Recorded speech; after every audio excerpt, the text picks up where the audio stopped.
Welcome to the Sports Entrepreneur Show powered by the NinjaZone, the only podcast for sports entrepreneurs that gives you an inside look into what it takes to turn your passion for sports into a business. Hello everyone, I'm Scott Rudisell and welcome to the Sports Entrepreneur featuring Casey Wright and powered by the NinjaZone. Our weekly dose of inspiration comes from your host Casey Wright's own Instagram page, and you can follow her on Instagram at CaseyWrightNZ. This week's quote is from Jim Rohn, who said, "Don't wish for less challenge, wish for more wisdom." This week's episode of The Sports Entrepreneur features Casey discussing the benefits of personality tests, and in particular, the DISC, D-I-S-C personality test. Casey explains what the four letters mean and gives examples to get you thinking about your personality and or your coworkers. Enjoy the show, and I'll be back at the end to recap. Hey, what's up, sports entrepreneurs? Today, I am going to talk about one of my favorite things, and that is personality testing.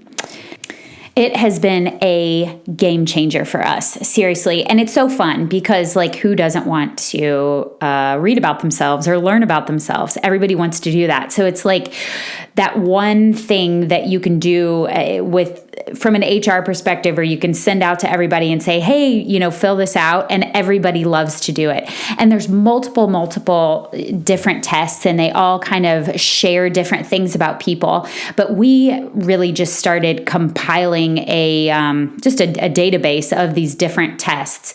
And we don't do it in hiring yet. We probably should, or maybe you're not allowed. I actually don't know the rules on that.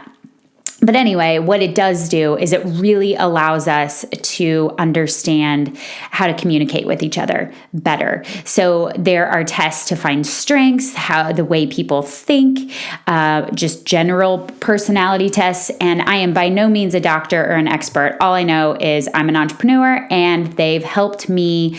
They've definitely helped me be nicer to people, because part of my personality is to be a little more direct than some people like. And it's just been a huge learning experience for all of us. And more than anything, it allows us to build great teams, right? Just like, if you're a quarterback and you need to build a great team, you don't want the running back playing the position of center, right? A lot of times we do that because we see people and we just take people and we put them in spots, and then it doesn't work out. So today specifically, and by the way, I'm going to continue this. I'm actually preparing a workshop on the Enneagram, which I've done even more research, and I've read a lot of books about the Enneagram. That's a different type of, it's like an ancient personality test. But today, I'm just going to talk about DISC. And DISC is actually based on the theories of William Moulton Marston. It actually just puts people in, it focuses on 4 dominant personality types. And those are dominance, influence, steadiness, and compliance. Okay, so this is the one that you've heard of a lot. You've probably also heard of the work or the Myers-Briggs or MBTI, and that's based on the work of Carl Jung. So again, these work in different ways, but today we're going to talk about DISC, and I'm just going to go through those 4 types. You can go online and you can take a free test, and you can have your employees do the same. But I'm just going to go through those 4 types and then just really talk about how to identify, so how you can identify it with someone else, and then also how to communicate with that type, how they like to be communicated, how they prefer communication, because that can mean everything. If you can identify the type of person, then you can really train your own behavior to get the most out of that relationship. So let's start with how to identify. And remember, there's 4. There's D, I, S, and C for DISC. So how to identify a D style. And I'm a 99D. I'm hoping after 3 years of meditation that It's dropped a little bit from 99, but we'll see. I should probably take it again. But basically, how you identify a D style: decisive, they're tough, they're impatient, competitive, strong-willed, demanding, and very independent. Also very direct, and they don't listen. They are talking way more. They're not listening. They're thinking about how to be direct and the next thing that they're going to say. So how do you communicate with the D style? You do not want to be emotional. You do not want to try to dominate the conversation. You want to be aware of personal space. You don't want to overuse data or details. You want to identify what the opportunities are or what the challenges are in the situation, because that's what they're going to be looking for, right? And you want to use a results-oriented approach. So speak to them in terms of Paris, not the airplane. If you've ever heard the analogy, talk about Paris, not the airplane. Let's share the results of where you're going rather than how you're going to get there. Also, be focused on the task, stick to business. They are not chatty Cathys. I am not a chatty Cathy. I think I have on my Facebook post, like, I wish small talk was extinct, which I've started actually to learn to enjoy it. That, again, I'm hoping the meditation has dropped my D a little bit. But basically be direct, brief, and to the point. Okay? So that's D's. The D's are typically the jerks, but also the people that get stuff done. All right. So let's talk about I's. My husband is a 99I. I think I was I was a 99D and a 96I or 92I, and he was a 99I and like a 92D. So let's just say we were on vacation and we saw a family that had these t-shirts that we needed to have. And the t-shirt said, "Oh, that escalated quickly." Yeah, that's us. So, okay, high D's and high I's. So how you identify an I style. They are emotional. They are enthusiastic, energetic, persuasive, spontaneous, a little impulsive, really sociable, really talkative, and really open. But they talk more than they listen. So in communicating with an I style, you want to make sure that you allow time for socializing. My husband is the host with the most. I mean, he just loves to chat it up, and they're all, typically these are going to be your salespeople and marketing people. They're going to have really high I's. They're your people. You want to make sure that you lighten up and have fun, which is something that I love about my husband because he brings that out in me. I can get a little serious at times. You want to be animated and smile. You want to create a fun environment, be warm and friendly, and definitely don't ignore them. Definitely don't ignore them. They are like a puppy that will bounce in the corner like, talk to me, or I'm going to pee on your floor. You want to be enthusiastic because that's how they are. Definitely praise, and recognition. And you can speak about people and feelings. They are totally fine with that. So that is how you communicate best with an I. Your I's are going to be, they're fun people. All right. Let's talk C. No, let's talk S. D-I-S-C. Let's talk S. How do you identify an S style?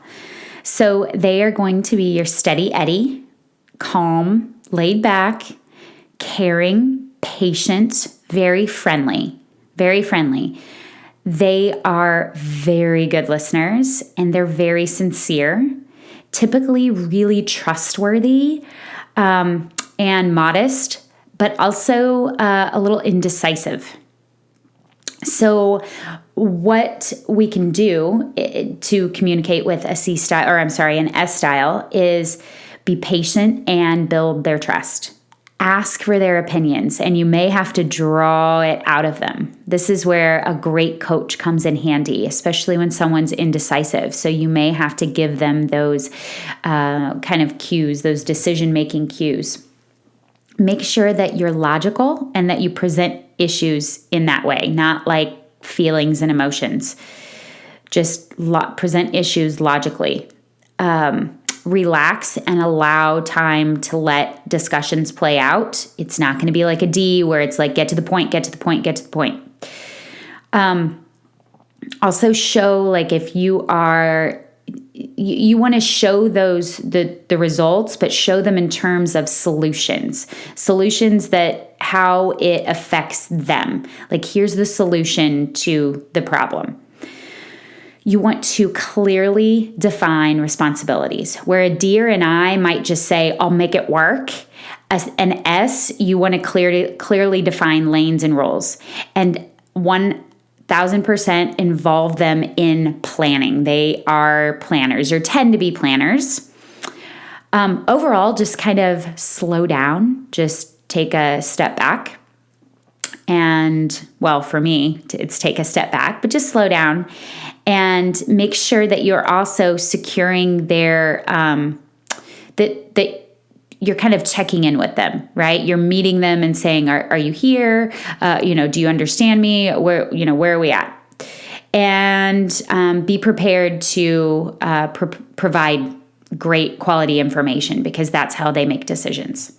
All right. So that is an S. And last but certainly not least are our C's.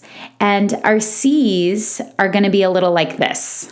Our C's are computer programmers of the world. Precise, exact, extremely analytical, extremely logical, and systematic. A comes before B, comes before C, comes before D, and nothing goes out of order. They are careful, they're formal, they're traditionally formal and extremely disciplined. They do not make a lot of mistakes at all, unlike D's and I's. In order to communicate with a C style, understand that this is where you need the data and the facts. So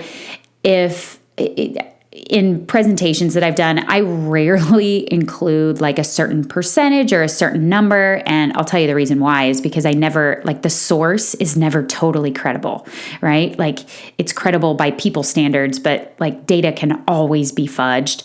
So I don't do that, but people that C's, they need that. They need to know those dates and times and percentages, quality data.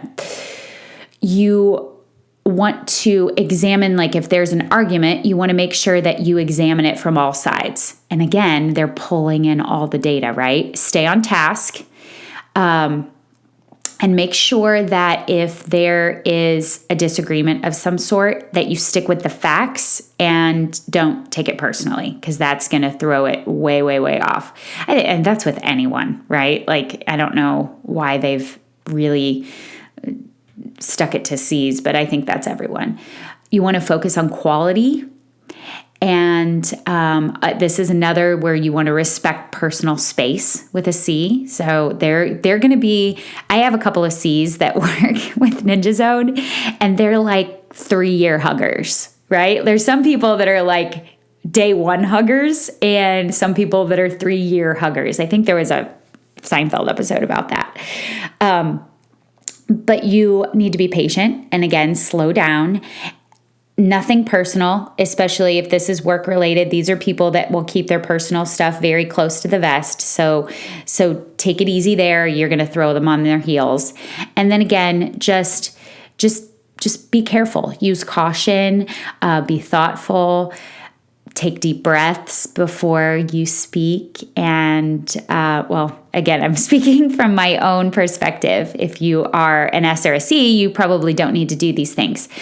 But anyway, I hope this was helpful, and I hope that you jump online and take the DISC assessment and do your own research, because it really, really, really can help us refrain from applying meaning to situations that don't need to be there. So often we become annoyed or we take things personally because of just the way someone is, not what we assume it is. So, you know what they say about assuming, it makes an ass out of you and me. So this is a great tool to really just keep unneeded drama from the situation. And I cannot wait to share the Enneagram with you guys.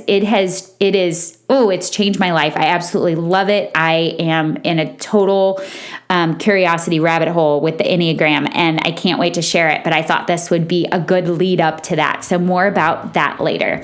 All right, guys, have an awesome week, and I will talk to you soon. Bye-bye.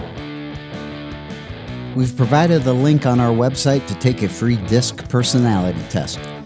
Go to thesportsentrepreneur.com right now and find this episode, simply titled DISC Personality Test, and take the short test at the link provided. Then, as Casey said, you can use the results to gain insights that you can use to better understand why you communicate the way you do and how you can communicate with others more effectively. With those results, you can immediately improve your interpersonal communications, connect with coworkers more effectively, and understand what you need to be most successful. Like what you hear, leave us a review on iTunes, like our page, The Sports Entrepreneur, on Facebook. Share the love by sharing our podcast on social media, and help us help others by spreading the word. Thanks for listening. We'll be back next week.